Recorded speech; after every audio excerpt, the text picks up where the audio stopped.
저는 올해 70된 오은영입니다. 평생을 남편과 아들 민재를 위해 살아왔죠. 30년간 교단에서 아이들을 가르쳤고 퇴직 후에는 작은 동네 상점을 운영하며 소박하게 살고 있어요. 상점이라고 해봤자 동네 어르신들이 오셔서 생필품 사시고 잠깐 담소 나누는 곳이었습니다. 매일 아침 상점 문을 열면서 가장 먼저 하는 일이 있었어요. 계산대 뒤쪽 작은 서랍을 여는 것이었죠. 그 안에는 남편이 결혼 20주년에 선물해준 순금 목걸이가 들어있었습니다. 당신이 평생 나와 민재를 위해 희생한 만큼 소중한 선물이야 라고 했던 남편의 목소리가 지금도 생생해요. 목걸이 옆에는 남편이 남긴 작은 서류 봉투도 함께 보관하고 있었습니다. 혹시 모를 일을 대비해서라며 남편이 건네주었던 것이었죠. 무슨 내용인지 자세히 살펴본 적은 없었어요. 단지 남편과의 추억이 담긴 소중한 물건으로만 생각했거든요. 요즘 들어 몸이 예전 같지 않았습니다. 무릎도 아프고 혈압약도 먹어야 했죠. 상점 운영도 점점 힘들어지고 있었어요. 그런데 더 걱정스러운 건 재정 상황이었습니다. 의료비며 생활비며 생각보다 많이 들어가더라고요. 그럴 때마다 민재가 떠올랐어요. 어머니, 걱정 마세요. 제가 있잖아요. 라고 항상 말해주던 아들이었거든요. 사업도 잘 되고 있다고 했고 며느리 서윤과도 화목하게 지낸다고 했습니다. 그런 아들이 있어서 마음이 든든했어요. 어느 날 저녁 상점을 정리하면서 문득 남편 생각이 났습니다. 당신이 살아계셨다면 지금 이 상황을 어떻게 보셨을까요? 라고 혼자 중얼거렸죠. 그때 계산대 서랍 속 목걸이가 유난히 반짝이는 것 같았어요. 마치 남편이 걱정하지 마라고 말해주는 것 같았습니다. 그런데 며칠 후 민재가 갑자기 상점으로 찾아왔습니다. 평소와 달리 표정이 어둡더라고요. 어머니, 사업이 좀 어려워졌어요. 민재는 의자에 앉으며 한숨을 쉬었습니다. 갑자기 큰 거래처에서 계약을 취소했다고 하네요. 자금 회전이 안 되고 있어요. 저는 깜짝 놀랐어요. 얼마 전까지만 해도 사업이 잘 된다고 했는데 말이죠. 그럼 어떡해요? 얼마나 필요한데요? 일단 2천만 원 정도면 당분간 버틸 수 있을 것 같아요. 어머니께서 도와주실 수 있을까요? 저는 주저하지 않았습니다. 평생 모은 적금을 해약해서라도 아들을 도와야겠다고 생각했거든요. 그런데 뭔가 이상했어요. 민재가 말할 때 눈을 제대로 마주치지 않더라고요. 어머니, 급하니까 내일까지 준비해 주시면 안 될까요? 그렇게 서둘러 달라니 더욱 심각한 상황인 것 같았어요. 저는 바로 은행에 가서 적금을 해약했습니다. 30년 동안 한 푼 두 푼 모은 소중한 돈이었지만 아들을 위해서라면 아깝지 않았어요. 그런데 돈을 건네주면서 이상한 느낌이 들었습니다. 민재가 봉투를 받는 손이 떨리고 있었거든요. 기쁨의 떨림이 아니라 다른 무언가 때문인 것 같았어요. 정말 고마워요. 어머니, 꼭 갚을게요. 민재는 그렇게 말하곤 서둘러 나갔습니다. 뒤에서 보니 걸음걸이도 평소와 달랐어요. 무슨 일에 쫓기는 것 같더라고요. 그날 밤 잠이 오지 않았습니다. 아들이 정말 사업 때문에 어려운 건지 아니면 다른 이유가 있는 건지 계속 의문이 들었어요. 특히 민재가 꼭 갚겠다고 한 말이 자꾸 머릿속을 맴돌았습니다. 왜 하필 그런 말을 했을까요? 일주일쯤 지났을 때였습니다. 상점 정리를 하다가 우연히 오래된 서류 상자를 발견했어요. 남편이 남긴 것들을 정리해둔 상자였죠. 그 안에서 몇 장의 은행 거래 내역서를 발견했습니다. 이상했어요. 제가 모르는 계좌 번호가 적혀 있더라고요. 더 자세히 보니 민재 이름으로 개설된 계좌였습니다. 그런데 거래 내역이 심상치 않았어요. 매달 상당한 금액이 들어오고 나가고 있었거든요. 이게 뭐지? 저는 황급히 계산대 서랍을 열어 남편의 서류 봉투를 꺼냈습니다. 지금까지 한 번도 자세히 본 적이 없던 그 봉투를 떨리는 손으로 열어봤어요. 안에는 남편의 친필로 쓰인 메모가 들어있었습니다. 민재의 또 다른 계좌 만약을 위해 기록해둠이라고 적혀 있었어요. 그리고 그 아래 계좌번호와 함께 서윤과 함께 관리하는 듯하다는 내용도 있었습니다. 가슴이 철렁 내려앉았어요. 남편은 이미 뭔가를 눈치채고 있었던 거였죠. 그래서 이렇게 증거를 남겨둔 것이었습니다. 더 충격적인 건 그 다음이었어요. 메모 뒷면에는 은영아, 이 돈들이 어디서 나온 건지 꼭 확인해봐야 한다고 쓰여 있었거든요. 남편의 마지막 당부였습니다. 저는 그제야 깨달았어요. 민재가 말한 사업 위기가 거짓일 수도 있다는 것을요. 혹시 제 돈을 다른 용도로 사용하려는 건 아닐까 하는 의심이 들기 시작했습니다. 그날 밤 저는 모든 서류를 다시 한번 꼼꼼히 살펴봤어요. 남편이 남긴 메모와 은행 거래 내역을 대조해보니 뭔가 이상한 패턴이 보였습니다. 큰 금액이 들어올 때마다 며칠 후에는 다른 계좌로 빠져나가고 있었거든요. 이걸 누군가에게 상의해봐야겠어. 저는 그렇게 중얼거리며 다음 계획을 세우기 시작했습니다. 혹시나 하는 마음에 전문가의 도움이 필요할 것 같았어요. 민재에게서 온 연락을 받고 집으로 찾아갔던 날을 잊을 수가 없습니다. 어머니, 서윤이 감기에 걸려서 좀 돌봐달라고 했거든요. 며느리를 돌보러 간다면서도 마음 한편으로는 의심스러운 점들을 확인해보고 싶었어요. 집에 도착하니 서윤이 침대에 누워 있었습니다. 어머니, 죄송해요. 몸이 너무 아파서라고 말하더라고요. 저는 정성껏 죽을 끓여주고 약도 챙겨줬습니다. 그런데 민재가 갑자기 급한 일이 생겼다며 나간다고 하는 거예요. 어머니, 잠깐만 서윤이 곁에 있어 주시면 안 될까요? 1시간만요. 저는 당연히 그러겠다고 했죠. 그런데 민재가 나간 지 30분쯤 지났을 때 서윤이 갑자기 화장실에 간다며 일어났어요. 그때 거실 소파에 놓인 서류 가방에서 종이가 흘러나왔습니다. 호기심에 주워보니 은행 계좌 이체 신청서였어요. 그런데 이체하려는 금액이 5천만 원이더라고요. 저희 집 적금 통장 번호가 출금 계좌로 적혀 있었습니다. 이게 뭐야? 손이 덜덜 떨렸어요. 제가 준 2천만 원도 모자라서 거 가져가려는 계획이었던 거죠. 그런데 더 충격적인 건 그 옆에 있던 메모였습니다. 서윤의 필적으로 어머니 모르게 조금씩 빼내기, 목걸이도 팔면 좋을 텐데라고 적혀 있었거든요. 그 순간 모든 게 명확해졌어요. 민재의 사업 위기는 거짓말이었고 둘이 합작해서 제 재산을 빼돌리려 했던 거였습니다. 심지어 남편의 유품인 목걸이까지 탐내고 있었다니요. 화장실에서 나온 서윤을 보니 얼굴이 멀쩡했어요. 감기에 걸렸다는 것도 거짓말이었던 거죠. 서윤아, 이게 뭐니? 저는 떨리는 목소리로 서류를 들어 보였습니다. 서윤의 얼굴이 순식간에 하얗게 변했어요.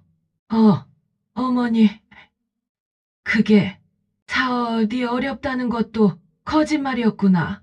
너희가 내 돈을 빼돌리려고 한 거였어. 서윤은 아무 말도 못했어요. 그저 입만 벌리고 있을 뿐이었죠. 그때 민재가 돌아왔습니다. 상황을 본 민재의 표정도 굳어졌어요. 어머니, 그건 그만해.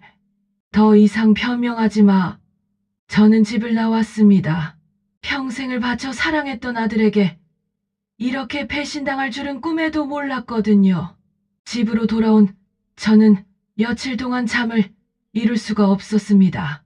배신감과 분노가 교차하면서 가슴이 미어지는 것 같았어요.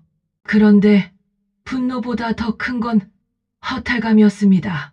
평생 헌신한 게 이런 결과를 낳다니요. 이대로 당하고만 있을 수는 없어. 저는 결심했습니다. 법적으로라도 정당한 대가를 받게 해야겠다고 말이에요. 그런데 혼자서는 어떻게 해야 할지 막막했습니다. 그때 생각난 게 정수민 변호사였어요. 정수민은 제가 교사로 일할 때 동료 선생님의 딸이었거든요. 어려서부터 영리하고 정의감이 강한 아이였는데 지금은 유능한 변호사가 되었다고 들었어요. 선생님, 안녕하세요. 정수민입니다. 전화를 받은 수민의 목소리는 따뜻했어요. 상황을 설명하자 바로 만나자고 하더라고요. 다음 날 수민의 사무실에서 만났을 때 또 다른 사람이 함께 있었습니다. 한우진이었어요. 어릴 때부터 저희 동네에서 자란 아이였는데 지금은 탐정 일을 한다고 했습니다. 어머니, 정말 힘드셨겠어요. 수민이 제 손을 꽉 잡으며 말했습니다. 하지만 포기하지 마세요. 충분히 승산이 있어요. 우진도 거들었어요. 증거만 확실히 모으면 됩니다. 제가 도와드릴게요. 우진은 이미 몇 가지의 조사를 해봤다고 했습니다. 민재와 서윤의 계좌 거래, 내역에서 상당한 의혹점들을 발견했다고 하더라고요. 탈세 혐의도 있을 것 같고 어머니께 사기를 친 것도 명백해요. 수민의 설명을 들으니 희망이 보이기 시작했어요. 그동안 억울했던 마음이 조금씩 풀리는 것 같았습니다. 우선 추가 증거 수집이 필요해요. 우진 씨가 은밀하게 조사를 진행하고 저는 법적 절차를 준비하겠습니다. 구체적인 계획이 세워지니 마음이 든든해졌어요. 혼자가 아니라는 것만으로도 큰 위로가 되었습니다.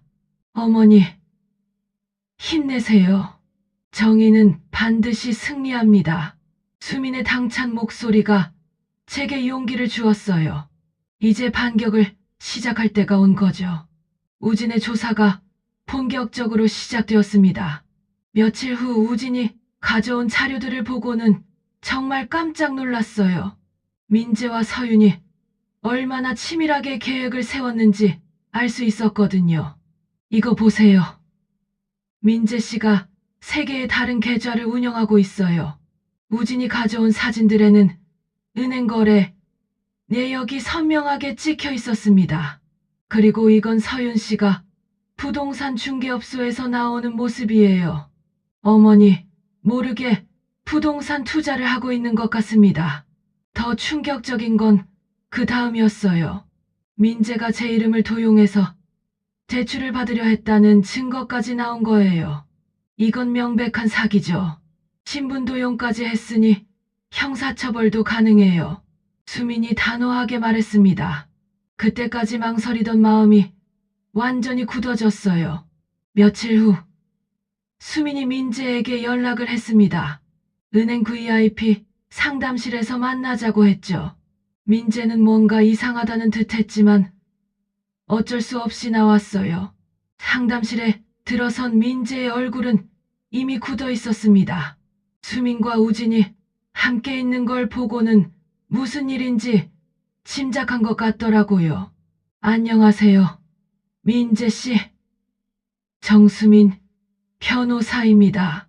수민이 정중하게 인사를 건넸지만 민재는 대답하지 않았어요. 오늘 이렇게 만나게 된 이유를 설명드리겠습니다.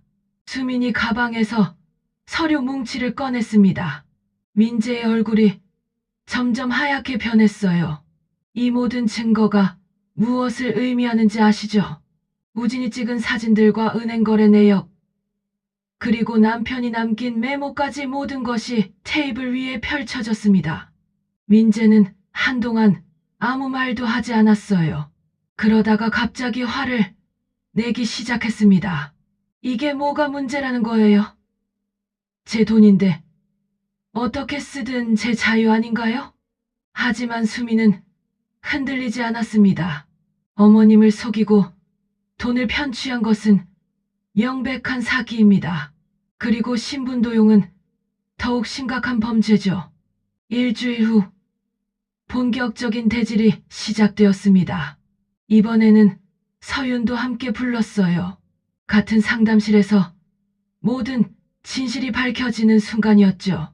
서윤은 들어오자마자 제게 사과했습니다. 어머니, 정말 죄송해요. 제가 잘못 생각했어요. 하지만 이미 늦었어요. 수민이 준비한 증거는 더욱 확실했거든요. 서윤 씨가 부동산 중개업소에서 상담받는 녹음 파일입니다. 우진이 재생 버튼을 눌렀어요. 서윤의 목소리가 선명하게 들려왔습니다.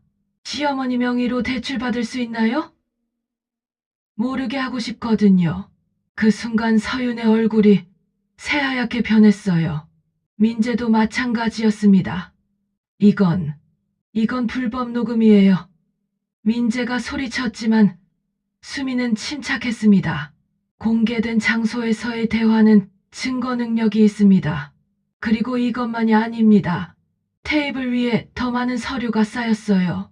세무서에서 받아온 납세 증명서, 은행의 모든 거래 내역, 심지어 민재가 제 도장을 위조해서 만든 서류까지 모든 게 드러났습니다. 탈세 금액만 해도 3천만 원이 넘습니다. 그리고 어머님께 사기친 금액까지 합치면 수민의 설명이 이어질수록 민재와 서윤은 점점 작아졌어요. 더 이상 변명할 수도 없었거든요.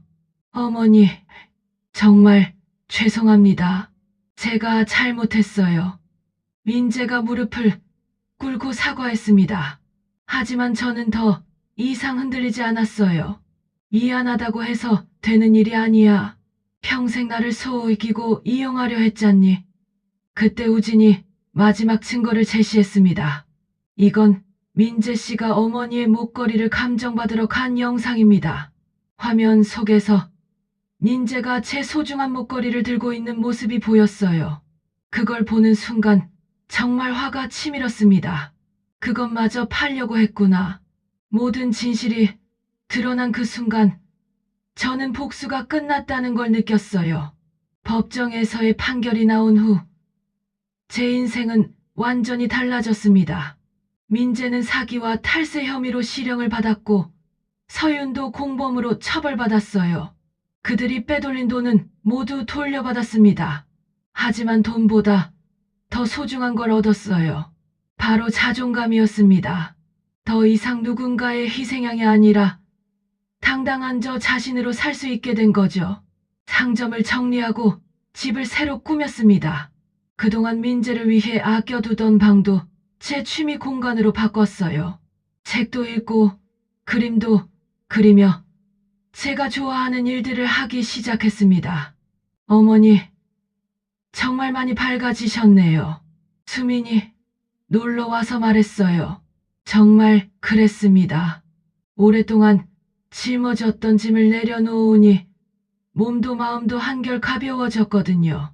우진도 자주 들렀어요. 둘 다 이제는 제게 없어서는 안 될 소중한 사람들이 되었습니다. 진정한 가족이 무엇인지 새롭게 깨달았어요. 피가 섞였다고 해서 모두 가족이 아니라 서로 믿고 아껴주는 사람이 진짜 가족이라는 걸 말이에요. 동네 문화센터에서도 활동을 시작했습니다. 제 경험을 바탕으로 다른 어르신들에게 도움을 주고 있어요. 저와 비슷한 일을 겪은 분들이 생각보다 많더라고요. 혼자가 아니에요. 우리가 있잖아요.